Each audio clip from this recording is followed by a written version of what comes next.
Good morning, students. We are going to read class 10th poem Amanda.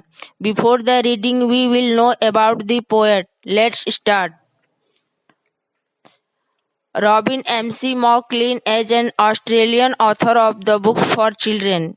She was born on 20 February 1936 in Kempsey, New South Wales, Australia, and now resides near Melbourne. Robin clean एक Australian लेखिका है जो बच्चों के लिए poem लिखती हैं। इनका जन्म 20 फरवरी 1936 को हुआ था, जो न्यू साउथ वेल्स के कैंपसे में हुआ था। ऑस्ट्रेलिया में जो है न्यू साउथ वेल्स कैंपसे में इनका जन्म 1936 को हुआ था। नाउ रेजिडेंस नियर मेलबर्न, अब वह मेलबर्न के नजदीक रहती हैं। About the poem Amanda. Robin Klein has expressed the views of a little girl. Robin clean जो है एक छोटी सी बच्ची का विचार का यहाँ वर्णन किया है। Amanda who is constantly pointed out by her mother for making mistake. Amanda ऐसी लड़की है जो लगातार अपने माँ से गलती के लिए डांट खाती रहती है। Mistakes which she consider so as they are not part of code of good conduct laid out by the society in which we live. उनकी माँ का मानना है कि जिस सोसाइटी में हम लोग रहते हैं वहां पर गलती करना अच्छे आचरण का संकेत नहीं है। Every child feels that he is control and instructed in to do one things or another. प्रत्येक बच्चे, चाहे वो लड़की हो चाहे लड़का, वह यह फील कर रहा है कि हमारे ऊपर कंट्रोल किया जाता है, नियंत्रण किया जाता है कोई भी चीज करने से, मतलब कोई भी चीज या दूसरा कार्य करने से हम पे नियंत्रण किया जाता है। You too may feel that your freedom is curtailed. उनको ऐसा फील होता है कि हमारी स्वतंत्रता को नियंत्रित किया गया, हमारी स्वतंत्रता कम हो गई है।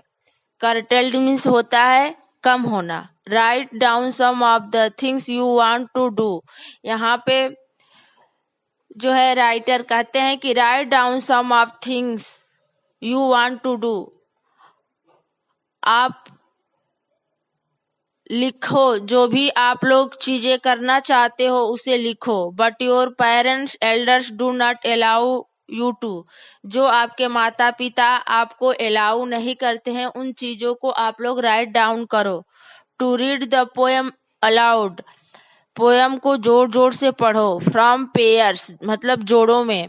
Etch reading alternate stanza. इसको अल्टरनेट स्टेंजा से रीडिंग करो। You are in for a surprise. आपको यह एक सरप्राइज लगेगा, यह एक आश्चर्य लगेगा। इसकी हिंदी एक बार और देख लेते हैं। प्रत्येक बच्चे को लगता है कि उसे नियंत्रित किया जाता है और उसे एक दूसरे से काम नहीं करने का निर्देश दिया जाता है। आप भी महसूस कर सकते हैं कि आपकी स्वतंत्रता पर कटौती की गई है। उन कुछ चीजों को लिखे जिन्हें आप करना चाहते हैं, लेकिन माता पिता बुजुर्ग आपको करने की अनुमति नहीं देते हैं। कविता को जोर से पढ़ने के लिए जोड़े बनाएं। प्रत्येक पद को पढ़ने के लिए वैकल्पिक पद बनाएं। आपको यह आश्चर्य महसूस होगा। Let's start the poem. Don't bite your nails, Amanda. Don't touch your shoulder, Amanda. Stop that slouching and sit up straight, Amanda. Don't bite your nails, Amanda. अपने नेल्स को मत काटो Amanda. Don't hunch your shoulder. अपने shoulder को मत झुकाओ Amanda. Stop the slouching and sit up straight Amanda. यानी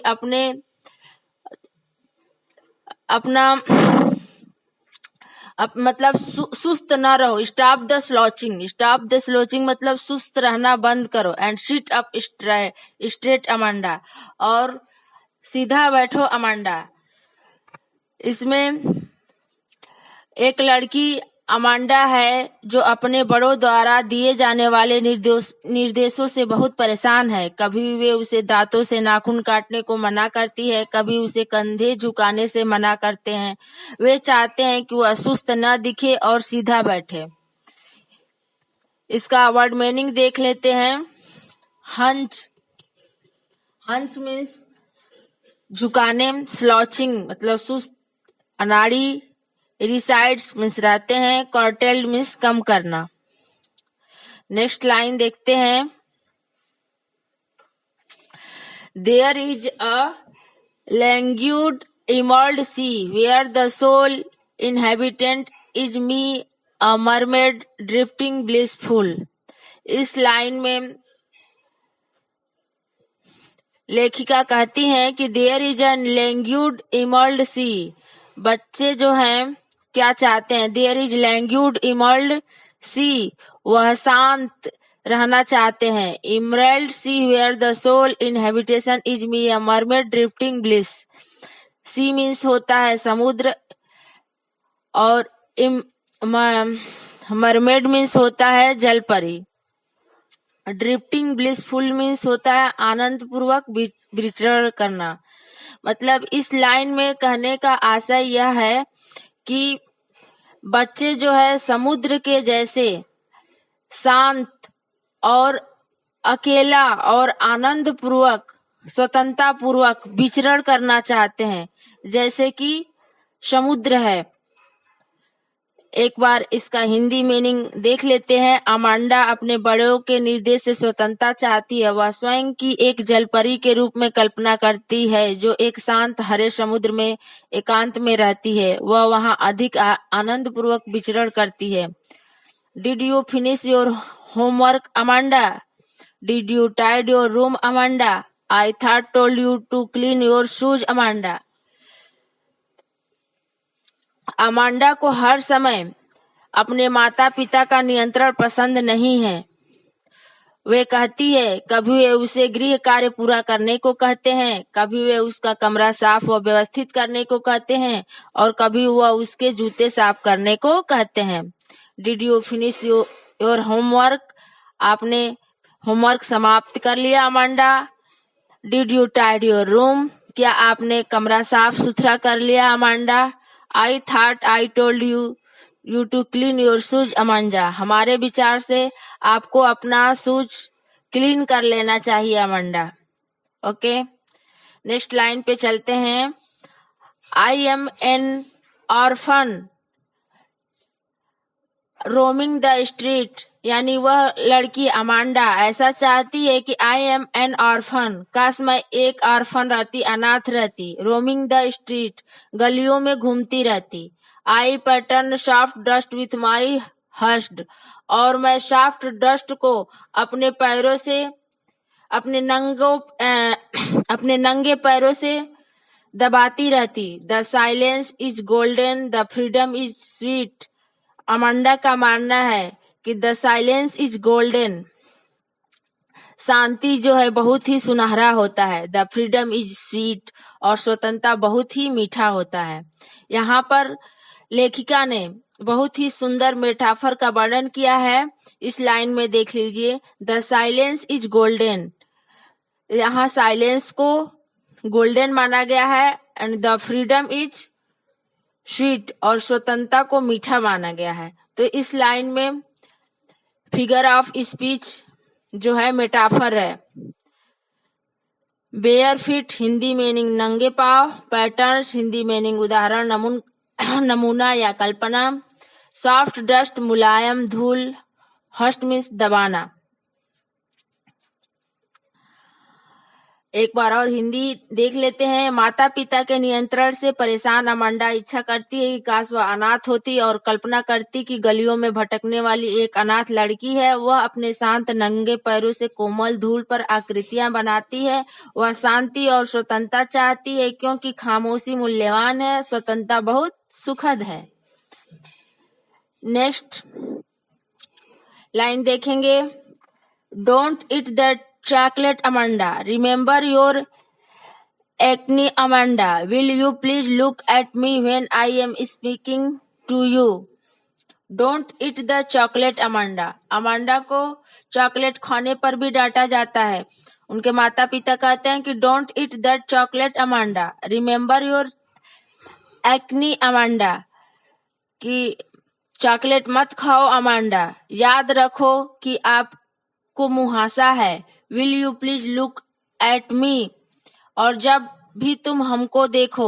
When I am speaking to you, जब भी हम लोग तुमसे बात करें तो तुम हमारे तरफ देखो, हमारी बातें ध्यान से सुनो। ऐसा अमांडा के माता पिता चाहते हैं।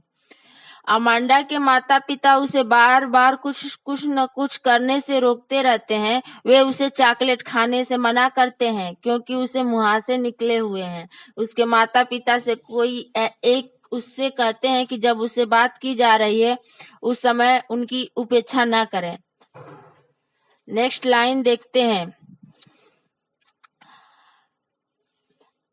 I am Rapunzel, I have not a care. Life in a tower's is tranquil and rare. I will certain never let down my bright hair. Let down means latkana, tranquil means शांत, tower means Minar. I am Rapunzel, यानी मैं क्या होती? Rapunzel होती। Rapunzel means क्या है? Rapunzel एक परी की कहानी है। तो इसमें अमांडा चाहती है कि काश मैं भी क्या होती? रेपुंजल होती। I have not a care, मुझे भी किसी बात की चिंता नहीं होती किसी। और life in a tower is tranquil and rare, और मेरा जीवन एक ऊंची मीनार में व्यतीत होता, यानी और मेरा जीवन शांत और अत्यधिक अच्छा होता। और यदि वह रूपेंजल होती, वह कभी अपने चमकीले बालों को नीचे नहीं लटकाती और किसी को भी अपने मीनार में नहीं आने देती। ऐसा अमांडा का मानना था। नेक्स्ट लाइन देखेंगे। Stop that sulking at once, Amanda. You are always so moody, Amanda. Anyone would think that I nagged at you, Amanda. sulking means होता है नाराजगी का भाव, nagged मीन्स परेशान किया। अमांडा से कहा जाता है stop the sulking at once, Amanda, कि वह दुखी मूड में रहना बंद कर दे। You are always so moody, Amanda. वह हमेशा बुरे मूड में दुखी क्यों रहती है। Anyone would think that I nagged at you, Amanda. कोई सोचेगा कि अमांडा के माता पिता उसे हमेशा परेशान करते हैं, तो इसलिए माता पिता उसे कहते हैं कि कभी तुम खराब मूड में न रहा करो। अमांडा से कहा जाता है, एक बार और देख लेते हैं इसकी हिंदी। अमांडा से कहा जाता है कि वह दुखी मूड में रहना तुरंत बंद कर दे। उसके माता पिता कहते हैं कि वह हमेशा बुरे मूड में और दुखी रहती है। उसके माता पिता में से कोई एक कहता है कि उसे खराब मूड में देखकर कोई भी सोचेगा कि उसके माता पिता उसे परेशान किया है। Okay, thank you students. अगर आपको यह टीचिंग अच्छा लगी हो तो please subscribe my channel. Okay, goodbye students, have a nice day.